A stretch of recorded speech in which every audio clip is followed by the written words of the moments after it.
AITA for not attending my best friend's wedding? My friend, 27F, asked me, 28F, to be one of her bridesmaids for her wedding. She was my maid of honor 2 years ago, and before that, we'd always say we'd be each other's maid of honor. We've been friends for 20 years. When she asked me to be a bridesmaid, it stung a bit, to be honest, but seeing as she has a twin sister that she is close to, it made sense that she should be her maid of honor. The issue I had with this is that at one point, before I did barely anything as a bridesmaid, she told me, "You don't have to stand with the other bridesmaids during the wedding." I found it weird that she was saying that, but I replied, "No, I want to be there with all of you." After a bit of back and forth, she admitted she didn't want me standing there with everyone because of my fear of being the center of attention and my social anxiety.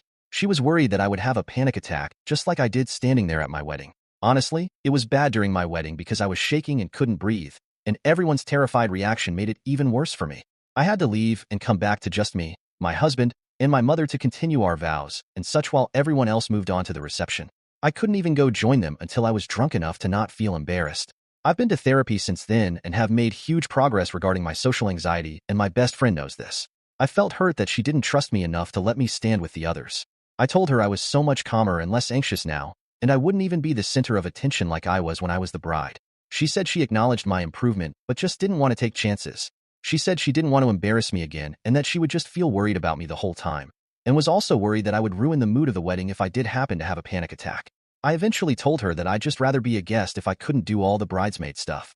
On the day of her wedding, I was just so sick to my stomach with hurt and sadness that I was merely going as a guest to her wedding that I just decided not to go because I felt so left out. Now she is very mad at me for making her feel bad at her wedding. She thinks I was trying to hurt her and make her feel guilty because of what she thinks was a reasonable request. I didn't mean to hurt her, but I just couldn't go because I was overwhelmed with hurt. The people I've talked to are all divided on who is the jerk in this situation. I feel bad for ruining her mood on her wedding day, but I still feel what she asked of me was hurtful. AITA in this situation?